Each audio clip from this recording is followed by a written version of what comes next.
नमस्कार, आदाब, सलाम दोस्तों। इस चैनल में एक बार फिर से आपका बहुत बहुत स्वागत है। अगर आप इस चैनल पर नए हो तो चैनल को सब्सक्राइब जरूर करना, वीडियो को लाइक करना और हाँ, नीचे कमेंट देकर अपनी राय जरूर जाहिर करना। If you are diagnosed with diabetes, अगर आपको डायबिटीज़ है या प्री डायबिटीज़ है तो ऐसी सूरत में अपने खान पान पर, अपने फूड्स को लेकर सतर्कता बरतना बेहद ज़रूरी है। और ये आपको जानना चाहिए कि जो चीज़ें हम मार्केट से लेकर आ रहे हैं वो आपके लिए सुरक्षित है या नहीं है। आप किस तरह के वेजिटेबल्स का इस्तेमाल करते हैं, कहीं ये आपके ब्लड शुगर को स्पाइक तो नहीं कर सकता या आपके ब्लड शुगर को कम तो नहीं कर रहा है, ये जानना बेहद ज़रूरी है। ये वेजिटेबल्स का चॉइस करते टाइम में इस चीज़ों के बारे में जान लेना बेहद ज़रूरी है। जी हाँ, ऐसे बहुत सारे वेजिटेबल्स हैं जो कि आपके ब्लड शुगर लेवल को मेंटेन करने में आपकी मदद करता है, उसे बैलेंस रखने में आपकी मदद करता है और आपके ब्लड शुगर को स्पाइक नहीं होने देता। ऐसे कई और भी सब्जियां हैं जो कि आपके ब्लड शुगर लेवल को बहुत ज़्यादा स्पाइक कर सकता है और आपके लिए बहुत प्रॉब्लमेटिक बन सकता है। आज इस वीडियो में हम जानेंगे ऐसे वेजिटेबल्स के बारे में जो कि ब्लड शुगर के स्पाइक करने का कारण बन सकती है, और अगर आप डायबिटीज़ से सफ़र कर रहे हो तो आपको इसे मैक्सिमम अवॉइड करना ही चाहिए। स्टार्ची वेजिटेबल्स जो कि कार्बोहाइड्रेट में ज़्यादा होते हैं, और इस तरह के स्टार्ची वेजिटेबल्स न्यूट्रिएंट्स जैसे कि फाइबर और विटामिन्स को बैलेंस करने में नाकाम होते हैं, यानी कि ये इसे बैलेंस नहीं रख पाते, इसमें इसकी मात्रा कम होती है, लिहाजा ये आपके लिए ज़्यादा प्रॉब्लमेटिक हो जाता है। हालांकि अपने स्वास्थ्य को बैलेंस रखने के लिए कभी कभार आप इस तरह के स्टार्ची वेजिटेबल्स को इस्तेमाल कर सकते हैं, लेकिन ज़्यादा नहीं। इस तरह के वेजिटेबल्स आपके लिए बहुत प्रॉब्लमेटिक हो सकते हैं। चलिए आज इस वीडियो में हम जानते हैं कि ऐसे कौन कौन से वेजिटेबल्स हैं जिसका इस्तेमाल शुगर होने की स्थिति में या फिर प्री डायबिटिक हो या डायबिटिक हो, इस्तेमाल कम से कम ही करना चाहिए या आप इसको अवॉइड करें तो ज़्यादा बेटर रहेगा। इस तरह के वेजिटेबल्स में जो अव्वल और सबसे पहली चीज़ आती है वो है पोटैटोज, आलू का इस्तेमाल, चाहे स्वीट पोटैटो हो या फिर रेगुलर पोटैटो जो हम इस्तेमाल करते हैं वो हो। ये स्टार्ची वेजिटेबल की कैटेगरी में आता है जिसमें कार्बोहाइड्रेट की मात्रा बहुत ज़्यादा होती है। ये कार्बोहाइड्रेट शुगर में कन्वर्ट होता है जिससे आपका ब्लड स्पाइक हो सकता है। इसलिए अगर आप पोटैटो का इस्तेमाल कर रहे हो तो उसके पोर्शन को आपको बहुत छोटा पोर्शन इस्तेमाल करना चाहिए, बहुत ज़्यादा नहीं। इस चीज़ का ख्याल आपको ज़्यादा रखना है कि जो प्रोसेस्ड पोटैटोज आते हैं उसको आपको मैक्सिमम अवॉइड करने की कोशिश करनी है, जैसे कि फ्राइज़, जैसे कि चिप्स। ये आपके ब्लड शुगर लेवल को बहुत ज़्यादा बढ़ा सकते हैं और आपके लिए प्रॉब्लम क्रिएट कर सकते हैं।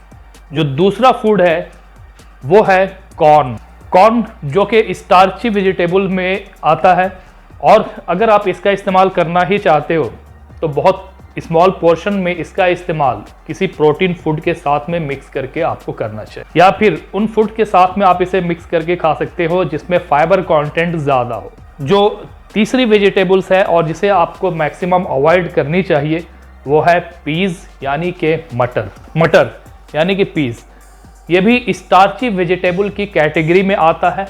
अगर आप इसका इस्तेमाल करना चाहते हो तो बहुत छोटा पोर्शन ही आप इस्तेमाल करो, ज़्यादा नहीं। अगर आप इसका इस्तेमाल करना चाहते हो तो छोटे से कप में हाफ से भी कम पोर्शन आपको इसका इस्तेमाल करना चाहिए। अगर आप पीज़ के बिना रह नहीं पा रहे हो तो आप इस्तेमाल ज़रूर करो, लेकिन छोटा पोर्शन, यानी कि हाफ कप से हाफ। इसके अलावा एक और वेजिटेबल जिसे हम बटर नट स्क्वाश के नाम से जानते हैं। बटर नट स्क्वाश के 16 ग्राम में, बटर नट स्क्वाश के 1 कप में 16 ग्राम कार्बोहाइड्रेट पाया जाता है, जो कि बहुत ज़्यादा है, जबकि इसमें फाइबर का कंटेंट सिर्फ 3 ग्राम होता है। इसलिए इस तरह के वेजिटेबल को आपको इस्तेमाल नहीं करना चाहिए क्योंकि इसमें कार्बोहाइड्रेट की मात्रा बहुत ज़्यादा है और ये डायबिटिक पर्सन के लिए बिल्कुल भी सेफ नहीं है। तो अगर आप इसका इस्तेमाल करना चाहते हो तो आप कर सकते हो, लेकिन बहुत ही कम पोर्शन में ही आप इसका इस्तेमाल करो। और इसका इस्तेमाल करने के साथ साथ इस चीज़ का ख्याल रखें कि आपको इसका इस्तेमाल एज ए सूप आपको इस्तेमाल करना चाहिए, वो भी ग्रीन लीफी वेजिटेबल के साथ में। इसका कॉम्बिनेशन बनाकर आपको इसका सूप के तौर पर इस्तेमाल करना है। इसके अलावा वेजिटेबल जूसेस का आपको इस्तेमाल नहीं करना चाहिए। जी हाँ, हालांकि ये आपके लिए बहुत बड़ा सरप्राइज है कि वेजिटेबल्स का इस्तेमाल तो हम करते हैं, लेकिन वेजिटेबल जूस का इस्तेमाल हम क्यों ना करें भाई। तो इसके पीछे क्या कारण है वो मैं आपको बता देता हूँ। जो वेजिटेबल्स, खासकर हम ग्रीन वेजिटेबल्स का जो इस्तेमाल करते हैं, अगर हम इसे जूस के तौर पर इस्तेमाल करते हैं तो इसमें एक कंटेंट जो कि हम फाइबर के नाम से जिसे जानते हैं, ये बेहद कम होती है, जिसकी वजह से ये ब्लड शुगर वाले लोगों के लिए या डायबिटिक पर्सन के लिए सेफ नहीं माना जाता। इसी वजह से चूंकि इसमें फाइबर कंटेंट बेहद कम होती है, ये डायबिटिक पर्सन के लिए सेफ नहीं माना जाता। ये वो वेजिटेबल्स हैं जिसे आपको इस्तेमाल नहीं करना चाहिए इफ़ यू हैव डायबिटीज़ और if you have diagnose with pre diabetes. अगर प्री डायबिटीज़ हो या फिर डायबिटीज़ हो तो आपको ऐसी सूरत में इन वेजिटेबल्स का इस्तेमाल या तो बेहद कम करना चाहिए या फिर इसे अवॉइड करनी चाहिए, ताकि आपका ब्लड शुगर लेवल स्पाइक ना हो और दूसरी तरह के किसी भी प्रॉब्लम्स को आपको आगे चल के फेस ना करना पड़े। इसलिए इन चीज़ों को आपको मैक्सिमम अवॉइड करने की कोशिश करनी चाहिए, या फिर स्मॉल पोर्शन आप इसका इस्तेमाल कभी कभार कर सकते हो। अगर कोई क्वेश्चन हो, कोई सवाल हो तो नीचे कमेंट बॉक्स में ज़रूर लिखना, मैं आपको उसका रिप्लाई ज़रूर करूँगा। इस चैनल पर अगर नए हैं तो चैनल को सब्सक्राइब करना मत भूलना। मिलते हैं इसके साथ ही दूसरे वीडियो में, तब तक के लिए बाय बाय।